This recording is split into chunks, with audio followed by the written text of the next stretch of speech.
네, 서론이 길어서 죄송합니다. 오늘 지난 시간에 엘리야였고요. 이제 엘리사 들어갈게요.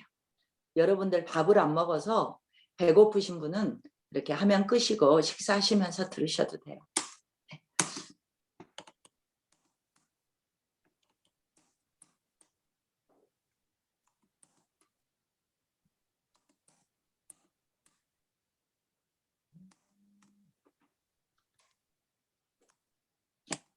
오늘 엘리사의 사역입니다.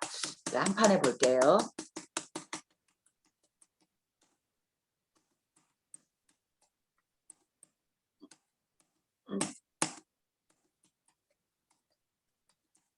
한 판에 안 보면 시간이 너무 많이 걸려서 제가 그냥 한 판으로 보면 여러분들 사진 하나 찍어 놓으시고, 네, 엘리사는 여기서부터 시작하겠죠. 지난 시간에 엘리야에게 성령의 갑절의 은사를 성령의 갑절의 그 은혜를 구했죠. 구해서 이제 자기가 엘리사도 받은 옷으로 엘리야의 받은 옷을 그 옷으로 이 요단강을 쳤을 때 이 물이 갈라졌죠. 그러니까 엘리야도 엘리사도 다 요단강이 갈라지는 것을 보고 생도들이 멀리서 보면서 엘리야에게 임했던 하나님의 능력이 엘리사에게 이렇게 임파테이션 된 것을, 내가 이게 한국말을 잠깐 이렇게 엘리야에게 임한 걸 생도들도 보게 되죠. 그리고 나서 이제 여리고로 갔어요. 여리고에 뭐 청소년쯤 되겠죠. 이 친구들이 대머리여 올라가라 하면서 엘리사를 놀렸어요. 이랬을 때 곰이 나와서 42명을 죽였죠. 그러면 우리는 너무하잖아요. 놀렸다고. 그러니까 지금이 무슨 시대였어요? 누가? 이세벨이 엘리야도 죽이려고 했잖아요. 여전히 하나님의 능력을 보고 들었음에도 불구하고 비도 내려주셨음에도 불구하고 이세벨은 굽히지 않고 여전히 엘리야를 죽이려고 했고, 지금도 이세벨이 살아있는 동안 죽음의 칼에 시퍼런 이런 데 있잖아요. 이런데 그러면 대머리여 올라가라 이 말이 미닝이 뭐 같아요? 엘리사가 대머리였을 거고 뭐 올라가라 이 말이 뭔 말일까요? 엘리야가 하나님의 병거를 불말과 불수레가 이렇게 치고 올라갔잖아요. 회리 바람으로 타고 올라갔잖아요. 그러니까 엘리야가 올라갔던 것을 빗대어서 하나님의 크신 역사를 보고도 이거는 이제 우상을 숭배하는 사람들이라고 봐야 되겠죠. 이 사람들이 엘리사를, 하나님의 종을 이렇게 놀렸을 때 대머리에 올라가라, 너도 엘리야처럼 올라가 버려, 이제 이런 민의겠죠. 이랬을 때 하나님께서 이걸 기뻐하지 않으셨던 거죠. 그래서 역시 하나님의 지금 권능이 계속 이 땅에 풀어지는 모습을 보고요. 이렇게 올라가면 베델이었어요. 여리고에서. 그래서 여리고 요단강에서 이렇게 하나님의 엘리야를 대신해서 사명을 감당하게 되고, 그리고 여리고, 베델, 에돔 광야에서 모압을 물리치러 갈 거예요. 에돔 광야에 이제 전쟁하러 갔다가 물이 없어서 군인들이 이렇게 연합해서 이스라엘, 남유다, 에돔 이렇게 연합해서 모압을 치는 건데 물이 없을 때였어요. 물이 없어서 엘리사가 가서 이제 애언을 해주는데요. 그래서 에돔 광야를 가게 되거든요. 그래서 여리고, 베델, 에돔. 요단강은 아시고, 그래서 여벳의 길 가리고 나서 다시 길갈로 오거든요. 길갈로. 그러니까 여기 돌아서 한번 이렇게 동그라미 한번 그리고 길갈로 오는 거예요. 그래서 여벳의 길을, 우리 여백의 미 있잖아요. 이렇게 생각하면서 여벳의 길 이러면은 엘리사 스타트가 이제 사역의 스타트가 될 거예요. 그래서 베델로 갔다가 베델에서 에돔 광야에 가서 모압을 치는데 모압하고 전쟁하기도 전에 물이 없어서 동물들도 사람들도 죽게 된 거예요. 그래서 유다와 이스라엘과 또 에돔이 함께 모압을 치러 가는데 물이 없어서 엘리사를 불렀어요. 그래서 악기를 연주하는 사람을 불러서 하나님의 감동이 돼서 뜬금없이 물이 없는데 개천을 파라 그랬어요. 그랬는데 그 다음날 보니까 개천에 물이 가득하게 됐어요. 근데 모압에서는 보니까 이 개천에 물이 가득 흘러가는 게 하나님이 어디서 보냈든지 개천을 파괴하고 여기 물이 흘러가게 했어요. 근데 이 아침 해에 물이 이렇게 흘러가는 모습이 모압이 볼 때는 피가 흥건하게 내려가는 것을 보고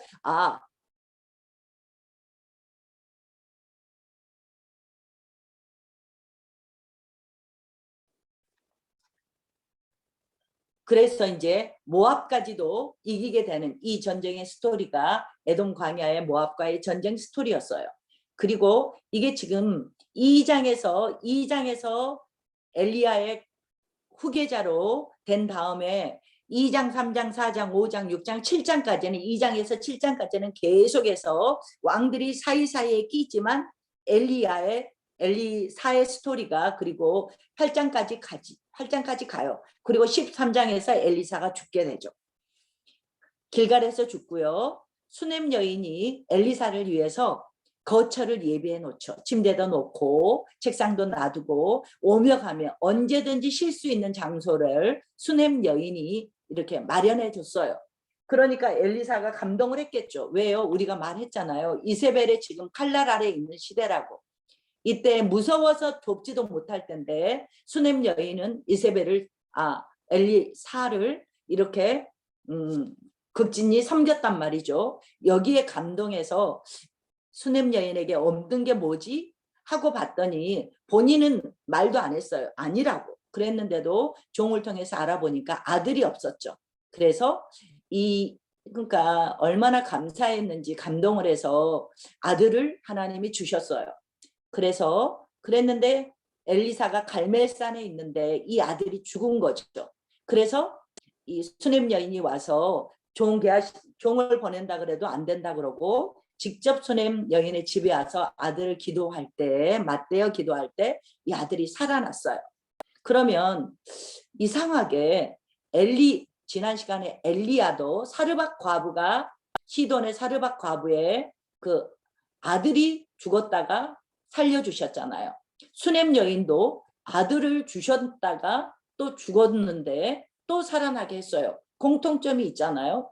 그러면 이런 설교를 나는 누구한테 들어보지는 않았지만 사르밧 과부가 뭐라 그랬냐면 자기가 기름과 가루가 한 번 먹을 것밖에 없어서 아들이랑 이거 해먹고 죽을라 그랬는데 엘리야가 와서 이 집에서 먼저 나를 공개하라 했을 때 순종하고 했죠.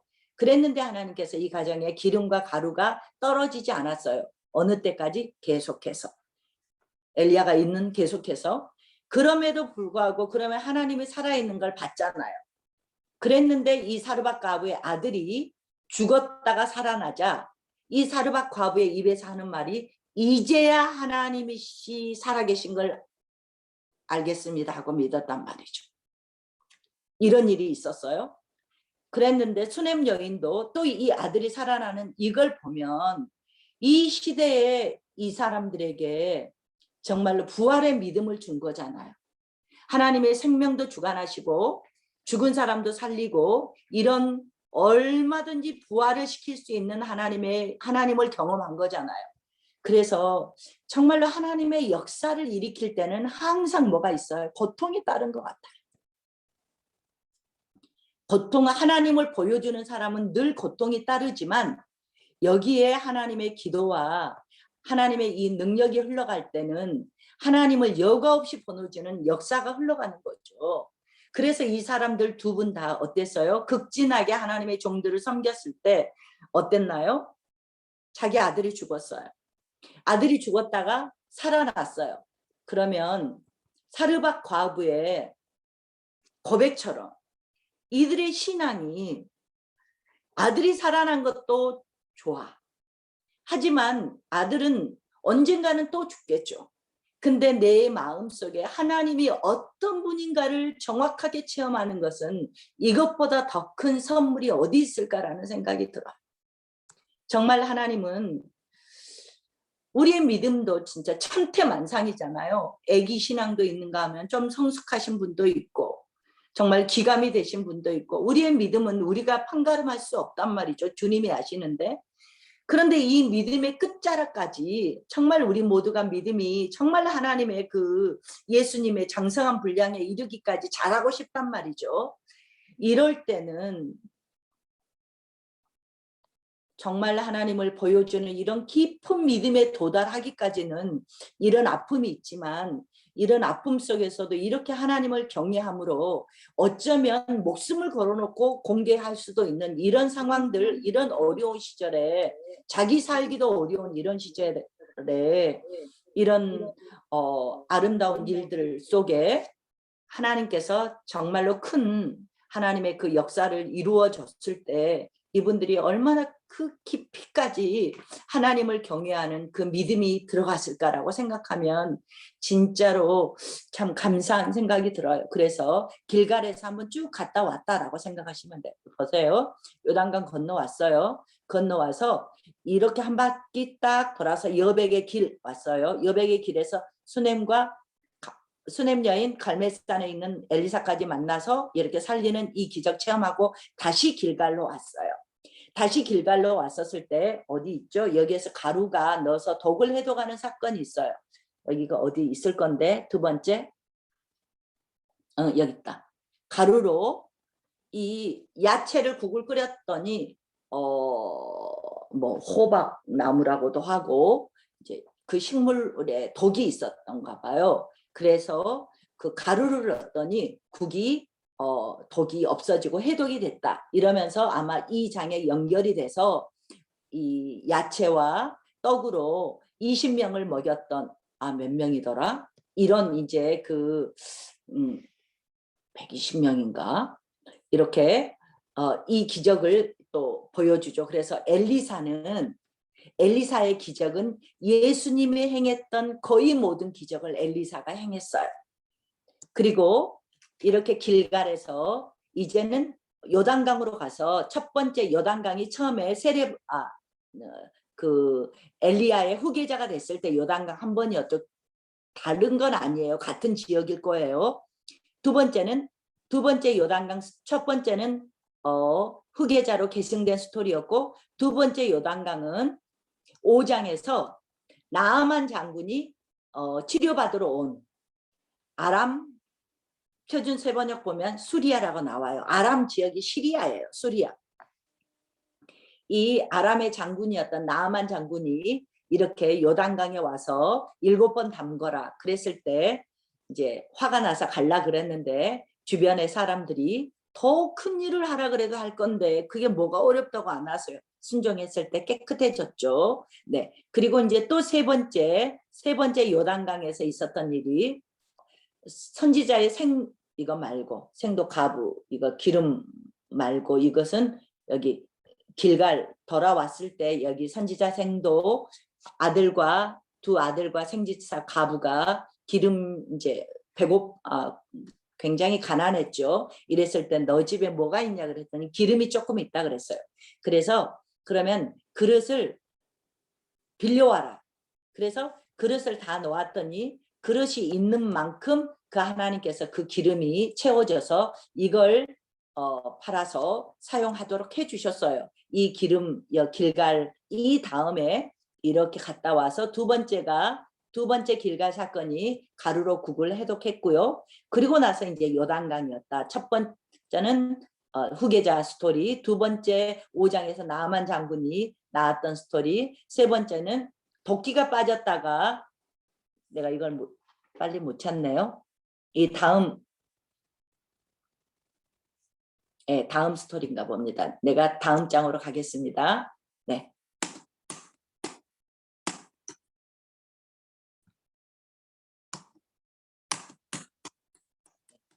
다음 장이었어요. 네, 이게 두 번째 표니까 한 번 더 이렇게 저장을 해 놓으시면 되겠죠.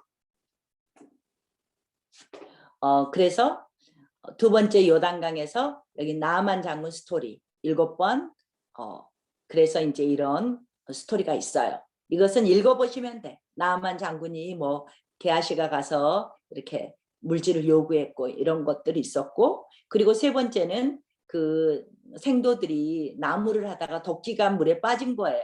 이것을 나뭇가지를 넣었더니 도끼가 떠오르는 스토리. 그리고 나서는 도단으로 갔어요. 도단, 이 아래는 사마리아에 사마리아라고 나왔죠. 도단과 사마리아, 도사.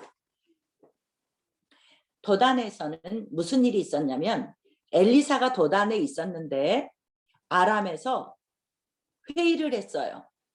어떻게 우리가 군사회의를 할 때마다 우리가 말한 말이 이스라엘이 다 듣고 이 모든 것을 다 막을 수가 있냐 그랬더니 아람에서 군대 한 분이 말하기를 이스라엘에는 엘리사라는 하나님의 종이 있습니다. 근데 이 엘리사는 왕이 침실에서 하는 소리도 다 알고 이걸 왕에게 말해서 다 막고 있습니다. 그래서 이 아람에서 군대를 도단에 보냈어요. 뭐 하려고? 엘리사 체포령을 떨어뜨린 거예요. 그래서 도단에 와서 이 종이 아침에 나와서 보니까 이 도단에 완전히 아람의 군대가 휩싸여 있었어요. 그래서 깜짝 놀래서 엘리사에게 말을 하자, 이게 스토리가 어디 있을 텐데, 엘리사에게 말을 하자 어땠어요? 엘리사가 그 종의 눈을 뜨게 했어요. 눈을 뜨게 해서 보니까 어때요? 눈을 떠서 보니까 거기에 하나님의 그 불말과 불수레가 그 지역을 이렇게 하나님께서 이미 보호하고 있는 걸 보았어요. 그래서 우리가 정말 믿음의 눈도 떠야 되고 믿음의 우리가 정말 믿음의 그 삶을 유지할 때 하나님이 이런 보호를 주지 않겠어요? 온바스에서도 하나님께서 임재하시고 하나님께서 보호하시고 하나님이 인도하시고 이렇게 늘 이러셨던 것처럼 선택하시고 보호하시고 인도하셨던 것처럼 하나님께서 정말로 우리를 보호하시는 것은 좀 더 친밀하게 하나님과의 내 관계가 더 있었을 때는 정말 그 종처럼 두려워 떨지 않겠죠. 정말 하나님의 말씀만 우리 안에 들어와도 두려움이 없어지고 마음이 세워져서 그 다음에는 승리의 기도를 할 수밖에 없는 것처럼 이렇게 눈을 떠 주시니까 이 영적인 비밀을 알게 되고, 그래서 이 아람 군단을 토털리 눈을 멀게 해서 잘 먹이고 잘 대접해 갖고 어쨌든 그렇게 보냈어요. 그리고 사마리아의 이제 전쟁 스토리예요. 여기가 이건가 보다. 네. 사마리아를 베나다시 포위를 했어요. 근데 이제 7장에만 있는 게 아니고 6장에서 이렇게 연결이 돼서 2해 동안인가를 이렇게 사마리아를 포위하니까 음식이 이제 다 떨어진 거죠. 그러니까 며칠 전에 목사님 설교하셨잖아요. 어느 목사님께서 설교를 하셨어요. 이 아이를 어젠 네 아이를 잡아먹고 오늘은 내 아이를 잡아먹는데 이제 안 내놓으니까 싸우는 스토리. 그래서 이 왕이 어때요? 이스라엘 왕이 그러면은 자기가 회개를 해야 되는데 왜 이런 일이 있었을까? 왜 베나다시 우리를 이렇게 포위를 하고 있는데도 하나님께서 보호해 주지 않을까? 물리쳐 주지 않을까? 그러면 우리한테 죄가 무엇이 있을까 하면서 회개하고 하나님께 나아가야 되는데 어때요? 오히려 이제 전혀 이제 오히려 엘리사를 힘들게 하죠. 이럴 때 엘리사가 애언을 했죠. 뭐라고요? 내일 이맘때면은 너희가 이제까지 비싸서 밀가루도 뭐 한수와 뭐 이렇게 그러니까 굉장히 고인플레이션이 돼 있는데 내일이면 너희가 음식을 굉장히 싸게 살 수 있다. 그랬더니 왕 옆에 있는 장관이 뭐라 그래요? 이 장관은 이름도 말 안 해요. 이름에 될 가치도 없다는 거죠. 장관이 뭐라 그러냐면 하나님이 하늘에 창을 내신들 그런 일이 어떻게 있을 수 있겠어요? 이런 말을 했어요. 그러자 엘리사가 뭐라 그래요? 너는 그러면은 그렇게 되는 상황은 보지만 너는 그걸 먹어보지도 못하고 죽을 거야 했는데 이 일이 어떻게 이루어지냐면 7장에 왔더니 문둥병자는 마을에서 같이 살 수가 없어요. 멀리 떨어져서 사람들을 하고 이렇게 부딪히면 안 되니까 마을에도 먹을 것이 없는데 마을에서 음식을 줘야 이 문둥병자들이 먹을 건데 마을 안에도 없는데 이 사람들은 더더구나 먹을 게 없겠죠. 그래서 여기 있어도 죽고 저기 있어도 죽을 건데 우리 아람 군대에 한번 가보자. 그러면 거기에 아람 군대에서 뭐 음식이 있으면 살고 어차피 여기 있어도 우리 죽을 건데 가보자 하고 4명의 문둥병자가 갔죠. 갔는데 7장 한번 읽어보세요. 얼마나 재밌는지. 아람 군대가 4사람이 오는 소리가 어느 군대가 오는 말 발굽 소리로 들렸어요. 그래서 혼비백산에서 말도 제대로 못 가져가고 혼비백산에서 있는 거 그대로 놔두고 그들이 다 도망을 갔어요. 그래서 문둥병자가 가보니까 이 아람의 적진에 가보니까 아무도 없는 거죠. 뭐는 군수품은 다 있는데 말까지도 군수품도 금은 이렇게 노량물질도 다 있는데 사람만 없는 거죠. 그러니까 열심히 챙기다가 이러면 우리가 하나님께 벌 받겠다. 우리나라 백성들은 지금 굶어 죽고 있는데 우리 빨리 가서 말하자 해갖고 사람에게 기별을 했어요. 그랬더니 사람 종을 통해서 보고 나서 정말 그렇다는 소식을 듣고 사람들이 막 몰아쳐서 밀려서 오다가 이 장관은 이 사람들에 의해서 깔려 죽었어요. 그리고 나서는 이 아람 군대가 다 도망가 버리고 없으니까 이거 군수품과 모든 물자는 이렇게 물자로 인해서 살게 되고 이런 스토리가 사마리아의 이 스토리였어요. 그리고 나서 다메섹에 엘리사가 다메섹에 갈 일이 있었나 보죠. 다메섹에 있었을 때 다메섹의 왕이 아파 있어서 하사엘을 심부름을 보냈어요. 엘리사가 여기에 와 있대.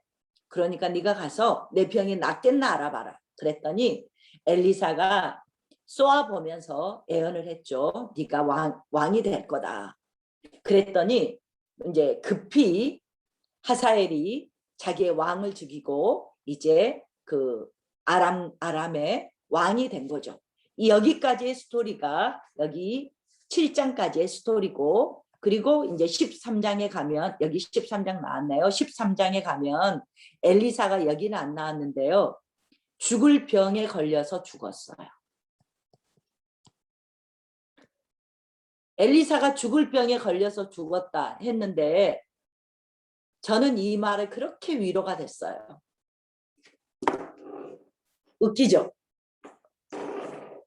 엘리야는 정말 보기 좋게 하나님께서 하늘로 들려 올려 보내주셨잖아요. 그랬는데 열왕기하 13장에 엘리사는 어떻게 죽을 병에 걸려서 죽어? 하나님 불공평한 거 아니야? 이런 생각 안 드세요?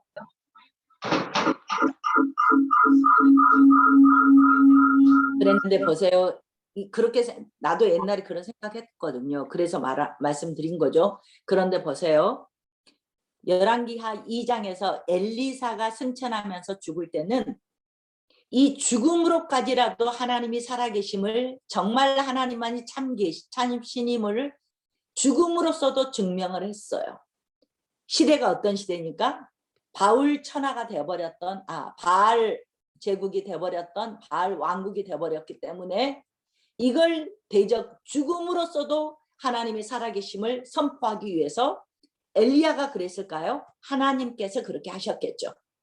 근데 13장에 와서 이때는 엘리사가 죽을 때는 어떤 시대냐면 9장, 10장, 8장으로부터 흘러가서 9장, 10장에 이제 아합 가문이 끝나고 오므리 가문, 오므리 아합 아시아 요람 끝나고 예후가 왕이 됐고 예후 요아스 여로보암 이렇게 되거든요. 예후의 3대 왕이 요아스 때였어요.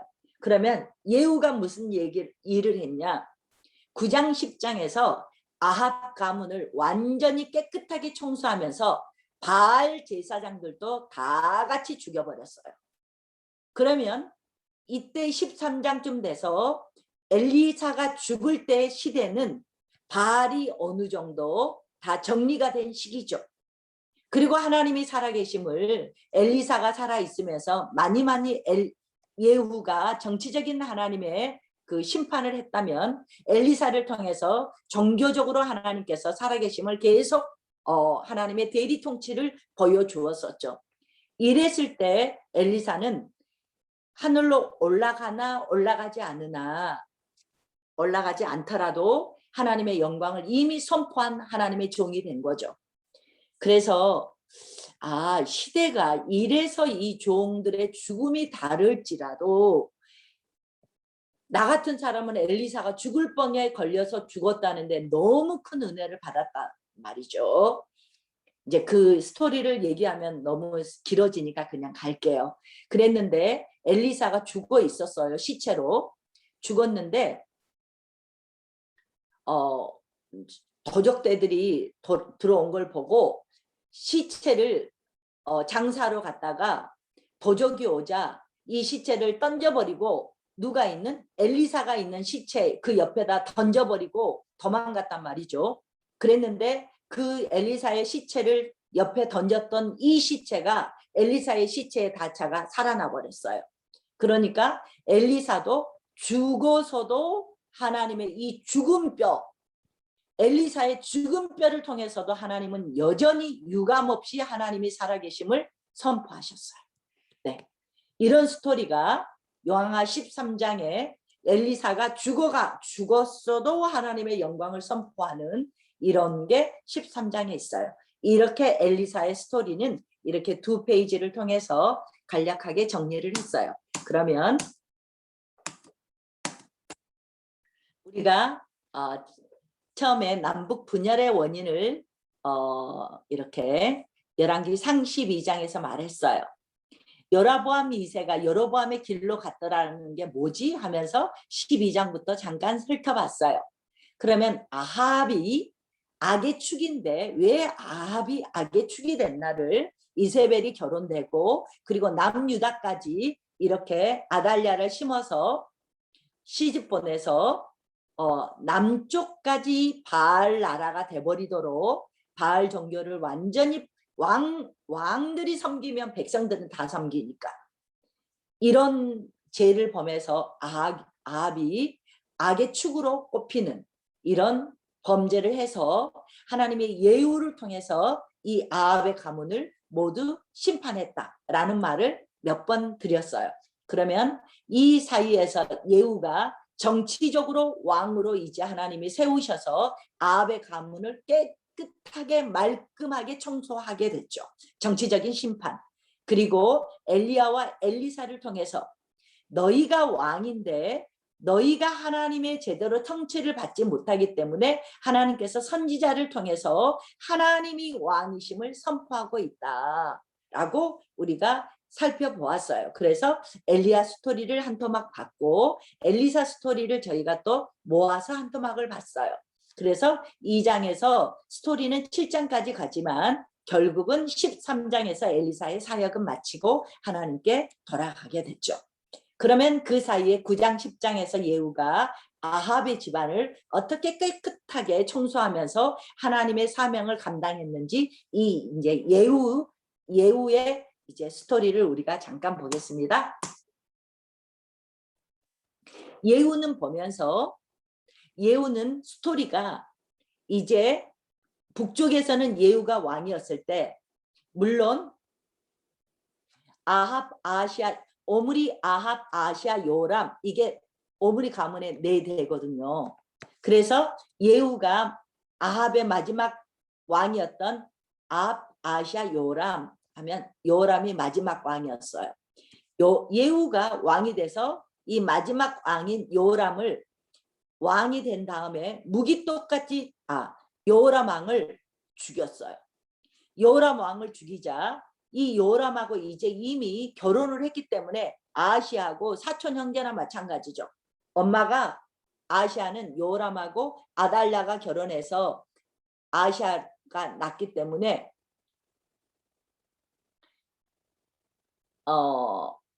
이 아달랴하고 이렇게 다들 친척이 되니까 아하시아가 이 요호람이 전쟁을 하고 와서 병들어 있었어요. 그래서 아하시아가 병문안을 갔어요.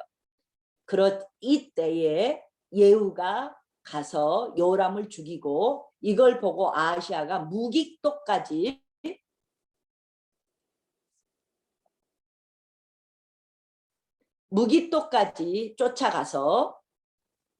쫓아가서 이 아하시아를 죽이고 아하시아와 관련된 아합 가문하고 관련된 이 왕들을 42 왕자며 이렇게 해서 42명을 죽였어요. 이제 이런 스토리들이 여기 예후가 이 아래 유다와도 관계되기 때문에 이렇게 함께 이 예후 스토리를 보면서 이걸 함께 볼 수밖에 없어요. 그래서 이렇게 한 묶음으로 지금부터 제가 얘기한 것은 생략을 해가면서 잠깐 얘기를 할 거예요. 그러면 이제 예언서를 내가 개별적으로 안 볼 거거든요. 예언서가 꼭 사사기 패턴하고 똑같아요. 사사기 뭐 이렇게 서클이 된다는 건 아니고 사사기 패턴이라는 말은 무슨 말이냐면 예언서가 거의 먼저 죄를 말씀하세요. 그리고 나서 이 죄에 대해서 하나님이 심판하시겠다고 말해요. 그러면서 예언서의 주제가 뭐냐면 다 돌아오라예요. 돌아오면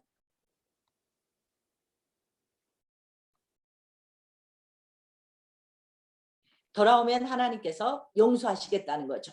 그래서 이 회개를 촉구하시고 그리고 회개에서 돌아오면 하나님께서 회복하겠다. 이 스토리예요. 그래서 어떤 예언서든지 하나님께서 죄를 말하시고 이것 때문에 하나님이 심판하지 않을 수 없는 의로우신 하나님이시기 때문에 심판하지 않을 수 없는 그렇지만 심판을 하나님이 하시기 싫은 거죠. 그래서 선지자를 통해서 돌아오도록 사랑의 하나님이니까 돌아오도록 이 자녀들이 돌아오도록 이렇게 촉구를 했어요. 엘리야와 엘리사 시대도 뭐라 그랬어요? 엘리야와 엘리사 시대도 완전히 이스라엘 백성들이 하나님을 떠나 있었죠. 그렇지만 이런 선지자들을 통해서 뭐라 그래요? 계속 하나님이 살아있음을 보여주시면서 돌아오라고 이렇게 하나님께서 계속 말씀을 하신 거잖아요. 네, 그랬어요. 그래서 이제 이것은 내가 네 개의 대선지서를 볼 때 이 말씀을 언급을 해드릴 거예요. 선지서들이 이것은 중요해요. 지금 이거 진짜 중요한 말이에요. 선지서가 거의 다 예언이 두 가지로 이중 예언으로 되어 있어요. 무슨 말이냐? 첫 번째는 어떤 문제가 있어요. 그러면 이 문제 해결해 줄게요. 라고 첫 번째 예언을 해주세요. 두 번째, 이 문제 해결해 줄게 라는 하나님이 응답을 하셨어요. 그랬는데 이 문제는 우리가 사는 동안 또 오고 끊이지 않죠. 진짜로 본래의 문제를 해결해 주시는 방법이 나온다. 근데 그게 뭐냐? 문제 해결 방법이 나온다. 그게 뭐냐? 예수 그리스도를 다 말하고 있어요. 그러면 여러분들이 예를 들면 이사야를 보면 갑자기 다른 얘기하다가 갑자기 이새의 뿌리에서 한 싹이 나와서 싹이 나온다. 이게 누구예요? 예수 그리스도를 말하. 갑자기 다른 문제를 말하는데 갑자기 예수님에 대한 예언이 나와요. 무슨 말이에요? 이 문제 해결해 줄 거야. 그런데 우리 인생에 있어서 근본적인 문제는 예수님이 오셔야 해결이 돼. 라는 이중 예언을 다 해주고 계세요. 이것은 이제 조금 있다 대예언서를 내가 한꺼번에 잠깐만 키포인트만 갈 때 이제 한번 하고 넘어갈 거예요. 그래서 예언서를 이제는 보잖아요. 예언서는 하나님이 심판하기 싫어서 하나님께서 너무나 사랑해서 돌아오라고, 돌아와서 하나님의 심판을 받지 말라고 하나님의 애타게 하나님께서 하나님의 자녀들에게 자꾸 흔들면서 부탁하시는 말씀이 예언서예요. 그러면 예전에는 예언서를 보면 맨날 나오는 말이 심판이에요. 그래서 저도 30대 초반에 예언서를 별로 읽기 싫어했어요. 그랬는데 어느 날 성경에 눈이 띄어지면서 예언서가 복음서구나라는 걸 느끼게 됐어요. 하나님의 한없는 눈물이 있고요. 하나님의 질투가 있고요. 하나님의 그 안타까움이 있고요. 죄를 짓는 우리를 보시면서 분노하시고요. 하나님이 우리 죄 짓고 그렇게 사는 모습을 보고 슬퍼하시고요. 하나님의 희노의 애락의 감정이 다 달려 있으면서 어쨌든 하나님의 자녀들이 심판받지 않게 하시려고 이리 치고 저리 치고 무섭게 말하고 부드럽게 말하고 사탕도 줘봤다 채찍도 해봤다 이렇게 하시는 게 예언서예요. 그래서 정말 이제는 여러분들이 예언서를 들었을 때 하나님의 마음이 만져졌으면 좋겠어요. 네, 이제 통과할게요. 다음에 하실 기회가 있으면 그때는 예언서를, 그런데 우리 교회에서는 수요 예배 때 또 전반에 금요 예배 때도 김현철 목사님과 또 임 목사님께서 선지서를 이렇게 다루시더라고. 그래서 여러분들이 기본적인 다 이해는 있으리라고 봐요. 그러면 왜 지금 선지서가 나오냐면 오바다와 요엘이 요람 시대의 선지자다. 그리고 호세아, 아모스, 요나가 여로보암 시대의 선지서다라고 이 PPT를 만들고 성경 스케치에 이 목사님은 이 신학자들의 견해를 받아들였어요.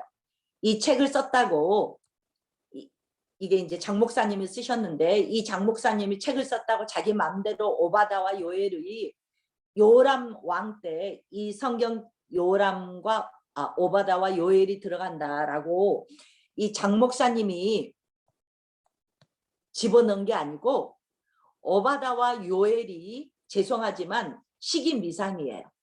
어느 시기인지 잘 몰라요. 그래서 나도 개인적으로 오바다와 요엘은 이 왕정시대 맨 마지막쯤에 넣었어요. 마지막쯤에. 그랬는데 또 다른 학자들은 오바다쯤에다가 이 요람 왕 때 오바다와 요엘을 넣는 신학자도 있어요. 그러니까 이 목사님이 어느 신학자의 견해를 따르느냐에 따라서 이렇게 초기, 이게 그래도 선지서 초기거든요. 초기에다가 넣는 분도 있고 왕정시대 가장 말기에 넣는 분도 있다. 그래서 이것은 우리한테 어차피 내용을 봐도 시기가 언제인지 가늠이 안 돼요. 그렇지만 이제 자기 주장대로 신학자에 따라서 하지만 나도 여기를 동의하지 않지만 이 목사님은 요람 시대에다가 이 선지서를 꼈다. 그러면 내가 여기에다 꼈다라고 여러분한테 강조를 하는 이유는 호세아, 아모스, 요나는 여로보암 2세 시대 맞아요. 딱 열면은 여로보암 2세 시대라고 나와요.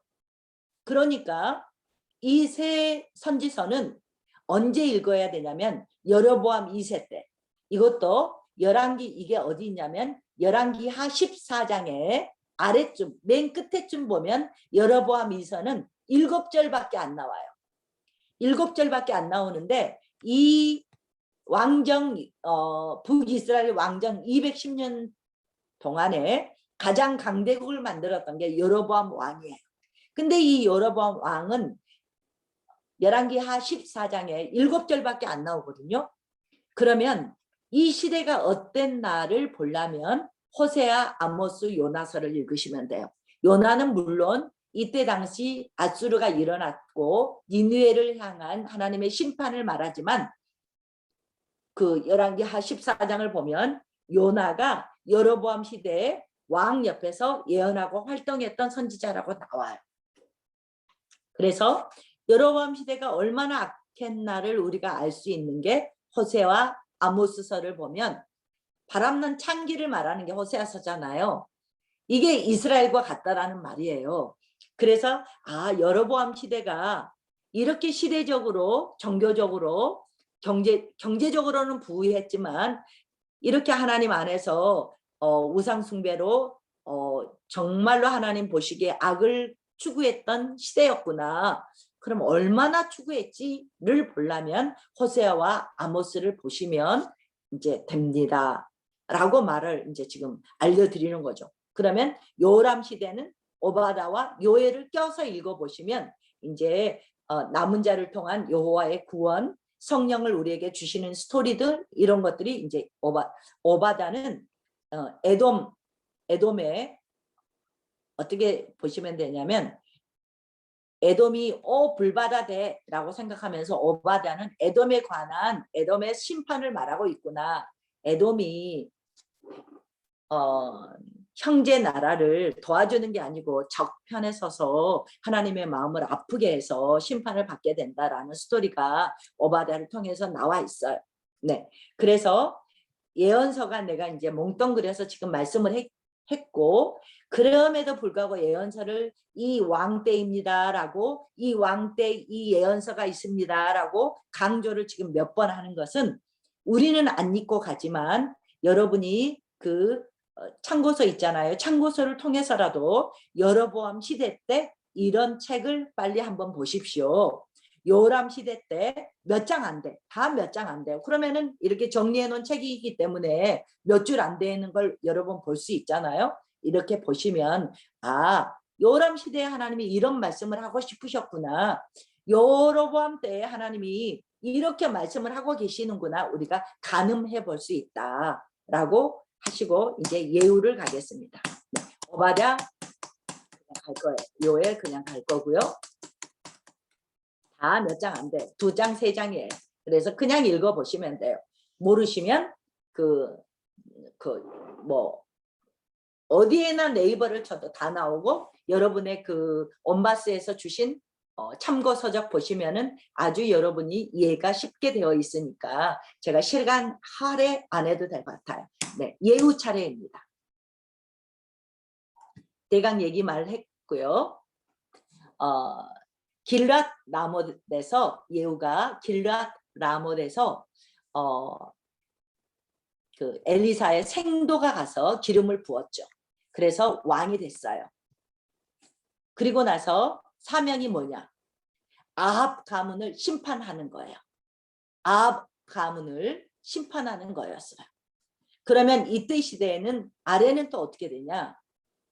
남유다에는 아달랴가 왕이 됐고 숨겨놓은 요아스가 아달랴를 처리하고 요야다 제사장이 아달랴를 처리하고 요아스가 다시 왕으로 아달랴를 없애고 요아스가 다시 보좌에 세우는 이런 스토리가 예후 왕조 때 같이 맞물려 간다. 북과 남쪽, 여기는 북쪽 이스라엘이고 여기는 남쪽 유다의 스토리가 이렇게 맞물려서 우리가 볼 거예요.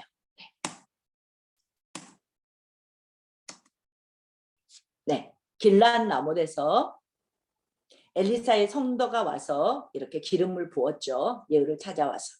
그래서 명령이 뭐라고요? 아합의 집을 쳐라. 아합 가문을 심판하라는 거죠. 네, 이 길랏 라못에서 그러고 나서 어땠어요? 지금 여기에서는 이렇게 막 아하시아를 죽이는 스토리가 나왔는데 여러분이 9장에서 10장 길지 않아요? 9장을 보면은 먼저 누구를 죽였을까요? 예후의 바로 앞에 왕이 누군데? 여호람이거든요. 아합의 마지막 왕이었던 아합, 아하시아, 여호람. 그러니까 여호람이 마지막 왕이었기 때문에 이 여호람을 죽이고 나서 무기토까지 쫓아가서 아하시아를 죽였죠. 아하시아는 누구라 그랬죠? 남쪽 유다 왕이었죠. 유다 왕이 여호람을 병문안 놨다가 예후에 의해서 죽임을 당하죠. 네, 그래서 죽였다. 이렇게. 근데 아하시아도 왜 죽을 수밖에 없냐면 지금 이쪽 북쪽 이세벨에 다 피잖아요. 딸이었잖아요. 그래서 남쪽에도 그 하나님의 그런 일을 이제 하게 되니까 이제 계속 심판이 어떻게 되나 더 봅시다. 그리고 나서는 9장에 이세벨을 죽이는 사건이에요. 예후가 직접 죽이지도 않아요. 그 내시들한테 말해줘. 저 여자를 누가 죽일 거냐. 그랬더니 내 던지라 그러니까 내시들이 그냥 내어 던져서 시체도 말과 튀었고 다음에는 시체도 못 건질 정도로 이제 이렇게 비참한 선지자가 예언한 대로 이세벨도 이렇게 죽었죠. 네. 그리고 70명의 왕자를 죽이는 스토리죠. 이거는 그 교육하는 사람들에게 예후가 편지를 썼어요. 이스라엘에게. 그래서 왕자 70명이 양육하고 있는데 다 70명을 붙잡아 죽이라 그랬을 때 이들을 죽였어요. 그래서 광주리에 머리를 담아서 예후에게 보냈어요. 그래서 아주 깔끔하게 그 왕자들을 다 죽였다. 사마리아에서 이스라엘 가까워. 그리고 아합의 친구들, 제사장, 그리고 아시아의 형제 42명까지 조금 전에 말했죠. 그리고 바알 목상을 헐고 바알당을 회파해서 변소로 만들었다. 제가 처음에 말을 했던 것 같아요. 바알 제사장들 다 모이라. 나는 바알을 가장 많이 섬길 것이다 해갖고 전국 각지에 모여서 제사장들을 다 모아놓고 포위한 군인들한테 한 명도 남기지 말고 죽이라 그랬고 그 죽였던 장소는 변소로 만들었다. 그랬어요. 이렇게 아주 깨끗하고 지혜롭게 아합 가문과 바알을 섬기는 제사장들까지도 깨끗하게 청소를 했던 게 예후가 하나님의 사명은 잘 감당했어요. 그랬는데 이렇게 끝나면은 예후가 잘한 것처럼 보이잖아요. 그래서 이 예후 왕과 더불어서 4명의 왕이 하나님의 마음을 시원케 해줬기 때문에 4명의 왕을 더해서 예후 왕조가 5대가 됐어요. 예후, 요아스, 여로보암 2세, 스가랴. 이렇게 예후 왕조가 5명이 계속 왕이 됐어요. 왜요? 하나님이 아합 가문을 심판하라고 했던 이 사명을 잘 감당을 해서 그랬는데요. 죄도 있어요. 죄는 뭐냐? 예후도 자기의 정권 유지를 위해서 여로보암의 길을 계속 걸어갔어요. 여로보암의 길이 뭐였죠? 그 금송아지 신전을 세워놓고 명절도 바꾸고 제사장들도 마음대로 세운 이 금송아지 우상 숭배 있잖아요. 이 길을 여로보암의 길로 갔단 말이죠. 그래서 하나님이 사명을 감당을 잘했기 때문에 상도 주시지만 근본적으로 자기의 정권 유지를 위해서 하나님을 떠난 하나님 신앙에 돌입은 못한 거죠. 그래서 이들도 예후 왕조도 한 명도 하나님의 신앙 안에 들어오지는 못했다. 우리도 마찬가지죠. 우리도 예수님을 만나서 어떤 부분은 내가 이건 정말 버려야지 하고 깨끗하게 버린 부분도 있어요. 근데 어떤 부분은 여전히 내가 놓지 못하고 있는 부분도 있죠. 나무 얘기가 아니고 다 나의 얘기 같아요. 그랬어요. 예후 왕조는 하나님께 칭찬받는 일도 있었지만 그런다고 이게 하나님의 신앙으로 돌아올 때까지 이런 신앙은 갖지 못했다. 그래서 하나님께서 선한 왕이다라고 결코 말하지 않고 여로보암의 길로 갔던 왕이다. 남쪽 유다는 어땠을까요? 남쪽 유다의 아달랴가 처음에 자기 남편이 누구였어요? 요사밧, 요람, 아하시아. 그래서 요람하고 요사밧 시아버지죠. 요사밧 시아버지가 요람에게 아달랴라는 북쪽에 공주를 데려다가 결혼시킨 게 요사밧의 실책이었다고요. 그래서 아들이 아하시아가 있었는데 2년 만에 죽죠. 그러자가 죽고 나니까 아달랴가 어때요? 다윗의 씨, 그러니까 왕의 씨를 다 죽이고 다 학살하고, 이게 11장 스토리예요. 왕아 다 죽이고 자기가 왕이 됐죠. 그랬는데 자기는 다 죽였다고 생각했겠죠. 그랬는데 요세바라는 고모가 요아스가 1살 때 성전에다 6년을 데려서 6년을 숨겨서 키웠죠. 그래서 7세가 됐을 때 대제사장인 요야다 제사장이 아달랴를 죽이고 7세의 왕으로 옹립을 했죠. 이 스토리가 11장에 있고 이제 요아스가 왕이 돼서 하나님의 그 여호야다 제사장과 함께 아달랴의 흔적을 지우고 하나님의 나라로 하나님 나라 신앙으로 복귀한 스토리가 이제 12장에 나오게 되죠. 네. 네. 네. 이렇게 요아스가 여호야다 제사장이 아버지 같지 않겠어요? 자기를 키웠는데 그래서 하나님 보시기에 살아계실 동안 여호야다 제사장이 살아있을 동안은 정직했는데 돌아가시고 나서는 아마 신하들의 말에 흔들렸을 것처럼 성경은 이렇게 쓰여져 있어요. 네. 산당은 제거하지 않았다. 그래도 선한 왕측에 속한 거죠. 네. 이렇게 일곱 번째 작은 그 주제를 다뤘어요. 그래서 예후 왕과 잠깐 예후 왕과 그리고 남유다의 아달랴 요아스 스토리까지 봤어요. 그러면 제가 다음 것을 펴는 동안 5분만 휴식을 하시면 될 것 같아요.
김현철 목사님 호스트 저한테 넘겨주세요. 김현철 목사님 호스트 저한테 넘겨주셔야 화면 복원이 다시 될 것 같아요.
네, 1분만 더 쉬시고요.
감사합니다.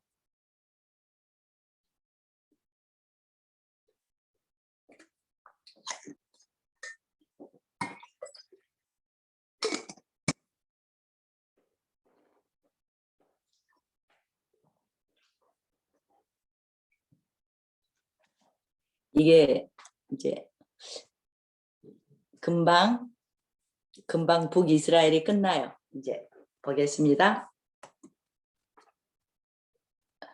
다 들어오셨어요? 한번 얼굴 좀 볼까요? 네.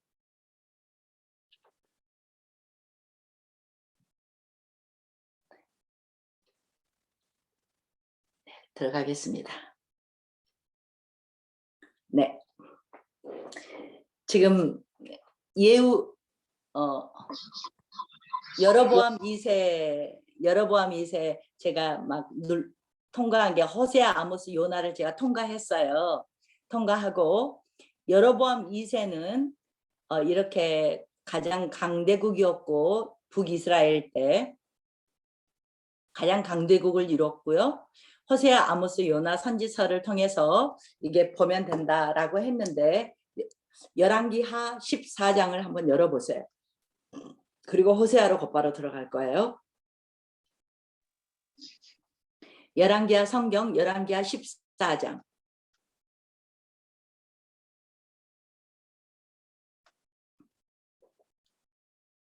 열왕기하 14장 아래쯤 되면은 14장 23절을 보면 눈으로 봐보세요.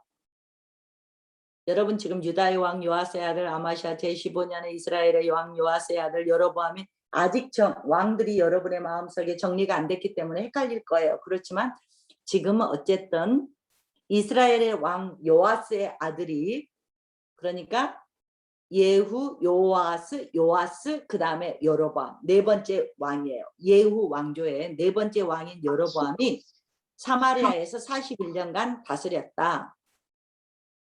24절 조금 전에 말했던 것처럼 아래 보니까 뭐래요? 여로보암의 모든 죄에서 떠나지 아니었다. 이 사람이 아무리 강대국이었다 해도 하나님 보시기에는 7절밖에 할애를 안 하면서 여로보암의 길로 갔다. 이걸로 딱 끝난 거잖아요. 그런데 25절 보세요. 셋째 줄 보면 이렇게 중간 보면 선지자 요나를 통해서 여로보암한테 뭐라고 말했어요? 이스라엘 영토를 회복하되 하맛 어기에서 아라바 바다까지 하나님이 회복시켰다. 이 말을 누구를 했다? 요나를 통해서. 그래서 요나 선지자는 요나서만 쓴 게 아니고 여로보암 시대에 왕 측근에서 이런 예언을 하셨구나. 활동했던 선지자구나. 이렇게 이해하고 가시면 되겠죠? 그러면서 26절 이는 여호와께서 그러니까 여러분은 지금 그냥 지나가잖아요. 하맛 어기가 갈릴리 호수 위에 있는 꼭대기쯤에 있는 거예요. 하맛 어기가 아라바 바다는 아래쪽에 이스라엘의 맨 아래쪽에 있는 게 아라바 바다예요. 그러니까 이것은 솔로몬과 다윗에게 줌하고 약속했던 땅의 영토예요. 그래서 우리는 몰랐지만 이 땅의 용토를 보면 솔로몬 시절의 땅만큼 다 이렇게 회복하게 한다라는 요나를 통해서 예언을 했다는 말이에요. 그러면 26절 왜 그러냐면 이는 because 왜 그랬냐면 여호와께서 이스라엘의 고난이 심해서 26절 14장 26절 제가 이 말이 지금 이해가 안 되거든요. 여러분한테. 그래서 표준 세번역으로 읽으니까 뭐라 그러냐면 이스라엘의 고난이 너무 심하여 메인 사람이나 자유로운 사람이나 할 것 없이 한 사람도 남아있지 않아서 이스라엘을 돕는 사람이라고는 아무도 없는 것을 보셨다는 거죠. 그래서 27절 하나님께서 이스라엘 이름을 내가 하늘 아래에서 없애버려야지 라고 말씀하지 않으셨기 때문에 이 요아스의 아들 여로보암을 시켜서 이스라엘을 구원하신 것이다 라고 표진서명에는 말을 하고 있어요. 내가 25절 26절을 26절 27절을 읽었어요. 그러면은 그러고 이제 여로보암은 이제 끝난 거예요. 28절에 이렇게 기록되지 아니하였니? 하고 그 아들 스가랴가 대신 왕이 됐다. 이러고 여로보암은 끝났기 때문에 그럼 이렇게 하나님이 왜 이렇게 강대국으로 이렇게 모든 영토를 다 정복하게 하셨나? 봤더니 26절 27절이 대충 요약하면 무슨 말이에요? 이스라엘이 너무 고난이 심했어요. 그러면 우리 그 전에 봤죠. 7장 같은 데서는 어쨌는데 네 고기 먹고 내 고기 먹고 막 이렇게 불행한 시절이 있었잖아요. 이런 시절을 거치면서 여전히 이스라엘이 너무 고난이 많았다는 거죠. 그래서 내가 이스라엘을 이 땅에서 이들이 이랬던 것은 죄 때문에 그랬지만 그래도 이 백성을 돌아오기를 원하시면서 없애려는 하나님의 의도는 아니었기 때문에 이 여로보암의 손을 통해서 구원을 하셨다 이 말이죠. 내가 지금 시간 없으니까 그냥 넘어갔지만 13장에서도 이스라엘이 이렇게 죄를 짓지만 하나님이 이들을 정말 없애지 않으려고 안간 노력을 하시는 말씀들이 13장에도 적혀 있어요. 아, 이렇게 하나님이 그러면 이렇게 하나님께서 여로보암에게 물질을 줘보고 이 강대국이 되게 하면 나를 찾고 하나님은 신앙을 잘할까 하고 강대국이 되게 해주셨다는 거죠. 그런데 여전히 어때요? 돌아오는 사람이 없었죠. 그러니까 뭐예요? 우리는 처음에 여로보암 일대 여로보암 갈 때 말을 했어요. 무서운 일이다라고 뭐라 그랬죠? 레인이 다 남하를 해버렸잖아요. 유다로 갔잖아요. 그러면 하나님 말씀의 교육을 계승할 사람이 없는 거죠. 그래서 북쪽 유다는 지금 북쪽 이스라엘은 뭐의 부재예요? 하나님 말씀의 부재예요. 그래서 하나님께서 이것을 안타까이 여겨서 자꾸 선지자를 이렇게 보냈던 거죠. 돌아오라고. 그래서 결국은 210년 있다가 망하게 되는데 이 말이 무슨 말이에요? 하나님의 말씀이 떠난 나라에 결국은 심판밖에 없다는 걸 우리에게 보여주고 있죠. 그래서 하나님 말씀 떠나니까 하나님 제대로 신앙 아니고 우상을 섬기면서 하나님을 섬긴다고 생각하고 있었죠. 이렇게 돼버리자 완전히 우상 숭배로 돌아서 버리자 하나님께서는 더 이상 가망성이 없어서 이제 조금 있다 호세아하고 나면은 이 아수르에 의해서 완전히 북이스라엘은 멸망하게 되죠. 그리고 북이스라엘은 회복도 없어요. 이렇게 끝나버리게 되는 거죠. 네, 이렇게 여로보암 2세 때 하나님께서 마지막으로 회복을 시켜주시면서 강대국을 만들었지만 얘네들이 너무 가난하게 살고 불쌍하고 힘이 들어서 이렇게 하나님을 안 찾나? 라는 생각에 하나님은 축복을 해주셨지만 여전히 호세아 아모스를 보면 하나님의 정의, 하나님을 찾는 것에서 완전히 떠난 것을 보시고 이리고 여로보암 2세가 죽고 나서 그리고 나서 물론 이 다음에 여러 왕들이 있어요. 여로보암 2세 다음에 스가랴 자기 아들이 있죠. 그리고 마지막 왕이었고 살룸, 슥살, 무브베, 무나엠, 부가이아, 베가 이렇게 그리고 호세아 왕까지 6명의 왕이 뒤에 갔지만 이 뒤에 왕들은 약 30년이 지나자 이스라엘은 멸망하게 돼요. 여로보암이 왕이 죽고 나자. 그래서 정말 하나님의 말씀이 얼마나 우리한테 정말 귀중한가를 다시 한번 보여주고 있죠. 그리고 호세아로 들어가겠습니다. 마지막 호세아는 17장 여러분 여시면 북쪽 이스라엘이 멸망하게 되는 스토리가 나와요.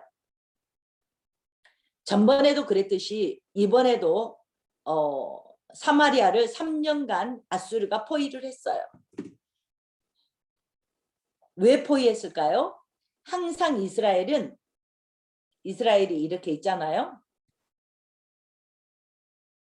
이쪽이 애굽이죠. 애굽은 맨날부터 모세 때부터 친한 나라였죠. 친하다고는 말할 수 없지만 이 애굽이 있고 여기가 지금 아수르란 말이죠. 아수르란 말이죠. 여기 멀리서 티그리스 유프라데스에서 이제 나중에는 큰 바벨론이 이렇게 되겠지만은 바로 옆에 있는 나라는 아수르였죠. 그러니까 항상 이스라엘은 여기서 끼어 있죠. 이쪽이 이스라엘이고 유다였는데 이 이스라엘은 바로 옆에 누가 있어요? 아수르가 있어요. 아래는 누가 있어요? 애굽이 있어요. 근데 원래는 이 이스라엘이라는 나라가 애굽에서 왔기 때문에 우전도가 많았죠. 무슨 일이 있으면 강대국이 처음부터 애굽이 강대국이었기 때문에 우리나라처럼 약소국가는 옆에 있는 나라랑 늘 이렇게 먹잇감이 됐잖아요. 그래서 항상 이스라엘은 이 애굽이냐 아니면 여기 신흥 나라들이 세워지면은 이렇게 아수르냐 또 조금 있으면 바벨론이냐 그 전에는 뭐였어요? 시리아였냐 시리아를 아람이라 그러죠. 이런 강대국 사이에 끼어서 애굽을 조공을 줬다가 애굽이 더 센 것 같으면 애굽에 조공을 주면 애굽이 보호를 해주죠. 또 여기 아수르가 조공을 바쳤다 그랬죠. 아수르가 신흥 세력으로 돌아오니까 아수르의 조공을 바쳤어요. 그랬는데 이 이스라엘은 항상 누구를 가까이 했어요? 애굽하고 가까이 했어요. 그래서 이 조공을 아수르에다 안 바치고 애굽에다 바치자 아수르에서 쳐들어왔다는 거죠. 이때가 누구예요? 호세아 왕 때. 이스라엘의 마지막 왕이 호세아 왕이다. 그래서 아수르에게 조공을 바치지 않고 이스라엘이 애굽하고 다시 친해지자 이 호세아 왕 때 9년 때 3년을 와서 3년간을 포위해서 9, 10, 11, 11년 차에 아마 3년 포위했다가 결국은 멸망하게 되죠. 멸망한 게 BC 722년에 아수르에 의해서 멸망했는데요. 아수르에 대해서 심판을 말한 책이 요나잖아요. 요나도 있었고 나훔도 있어요. 그러니까 요나로 애우십시오 하면은 다 끝나요.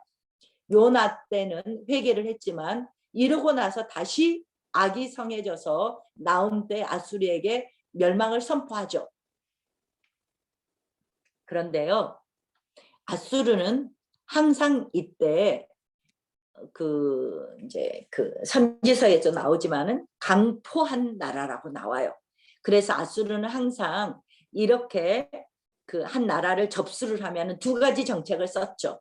첫 번째는 인구를 분산해 버려요. 지금 이스라엘에 있는 사람들을 자기가 정복했던 다른 나라에 갖다가 뿌려버려요. 이걸 인구 분산 정책이라고 그래요. 두 번째는 인구 혼혈 정책을 했어요. 무슨 말이냐? 갖다 뿌려버리면은 그쪽에 가서도 뿌려버렸겠죠? 그러면 또 다른 나라에서 이 아수르의 사마리아가 그때 수도였으니까 사마리아에 다른 나라에서 많은 사람들을 사마리아에다 다 이주를 시켰어요. 그러면 사마리아에 남자는 없어지고 다른 나라에 외국인이 와서 살았단 말입니다. 그러니까 어쩔까요? 힘이 있으니까 여기 있는 여자들하고 가정을 꾸리겠죠. 이래서 어때요? 인구 혼혈 돼버리죠. 혼혈인이 돼버리죠. 그래서 이때부터 사마리아는 어땠어요? 계취급을 했어요. 상종을 안 했어요. 이게 722년 이후의 스토리가 그래서 사마리아가 예수님 올 때까지 상종을 안 하는 이런 사마리아가 계취급을 당하는 이런 스토리가 722년부터 시작됐다. 그래서 아수르는 딱 나라를 정복하면 인구 분산 정책, 인구 혼혈 정책 이걸 쓴 이유가 있어요. 왜 그러죠? 독립을 다시 꿈꾸지 못하도록. 그러니까 정체성을 없애버리는 거지. 이스라엘이라는 사람의 정체성을 없애버리려고 이런 정책을 했죠. 물론 다른 나라도 마찬가지고. 그랬지만 아수르는 그 이후에 바벨론에 의해서 멸망을 하게 되죠. 네, 그러면 이렇게 길게 왔던 남쪽, 북쪽이 210년 길게 왔지만 19왕이 9왕조 19왕 사람들이 9왕조 19왕이 어떻게 됩니까 하면 몰라. 뭔 말이냐면 9왕조는 남쪽 유다는 한 왕조예요. 다윗 왕조가 계속 왔어요. 한 왕조지만 20명의 왕이었어요. 근데 북쪽 이스라엘은 19왕인데 9왕제예요. 이 말은 9번의 쿠데타가 일어나고 9번의 쿠데타가 일어나서 전번 왕조는 다 죽임을 당하고 새 왕조가 일어나서 쿠데타가 일어나고 또 쿠데타를 당하고 이런 스토리가 9번 전개됐다라고 생각을 하시면 돼요. 네, 그렇게 9번의 9왕조와 19왕이 북쪽 이스라엘이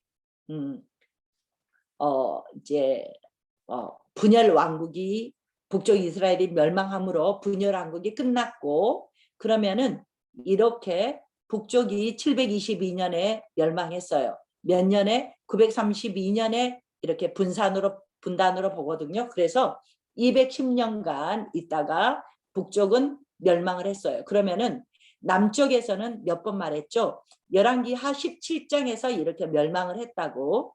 남쪽은 북쪽이 멸망한 걸 바라보고 있겠죠.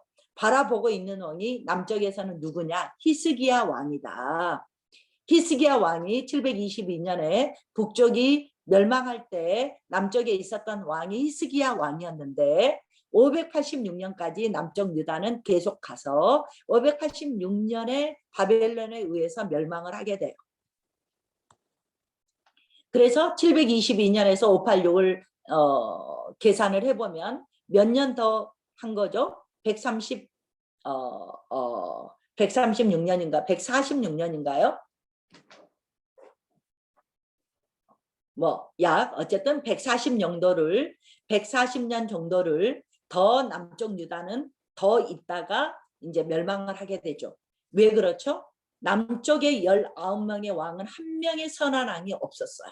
다 선한 왕이 없이 하나님 보시기에 여로보암 왕 초대 왕의 그 길로 갔죠. 근데 남쪽은 어때요? 아사나 요사밧 왕이나 히스기야나 요시야 왕 같은 대대적으로 개혁을 했던 왕들이 있는가 하면 또 4명의 왕은 선한 왕이 있었어요. 그래서 대체적으로 평가를 8명의 왕이 선한 왕으로 인정을 받죠.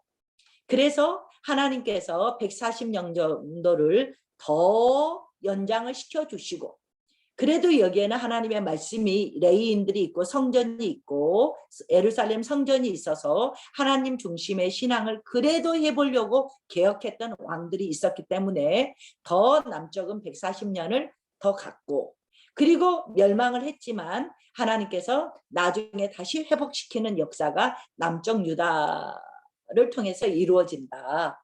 그래서 우리가 단일 왕국 세 왕을 했어요. 분열왕국 여기 호세아가 멸망함으로 끝났어요. 이제는 남쪽 히스기야 왕부터 586년 멸망하기까지 722년에서 586년 누구만 남았어요? 유다만 남았어요. 그래서 유다 잔존 유다라고 그랬죠. 남아있다. 유다만 남아있는 시기가 모르면 안 써도 돼요. 유다만 남아있는 시기가 722년에서 586년이다. 이게 잔존 유다 왕국의 시기다라고 보시고 이제 잔존 유다를 가시면 될 것 같아요.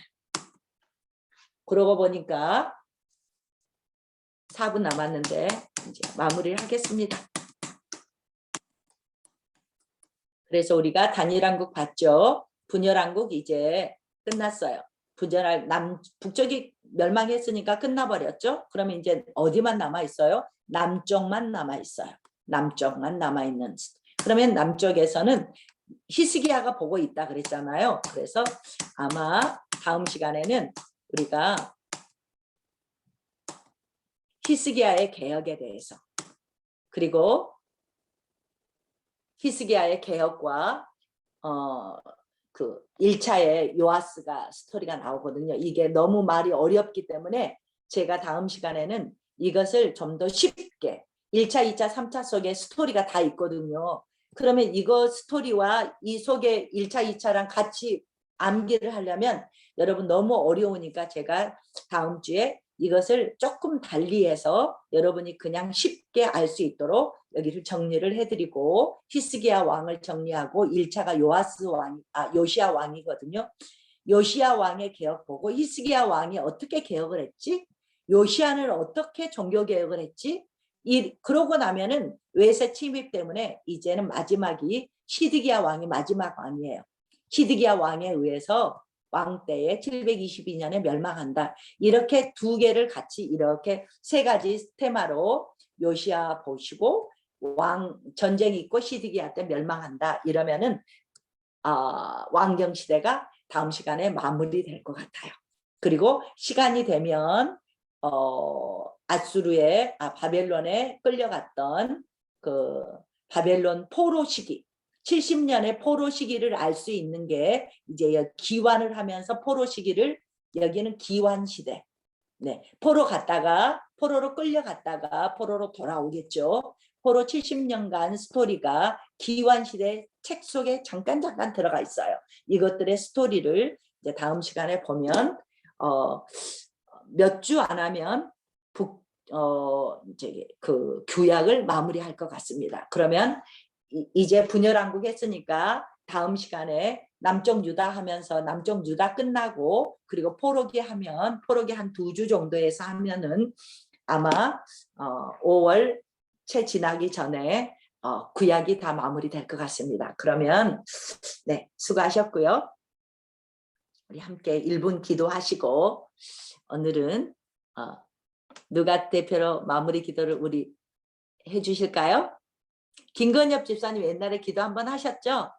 네, 김호임 집사님 기도 한번 하셨어요? 대답을 안 하시네. 네, 그러면 우리 함께 기도하시고 주경숙 권사님께서 마무리 기도해 주시겠습니다. 네, 주님의 이름을 한번 부르고 기도할게요. 주여,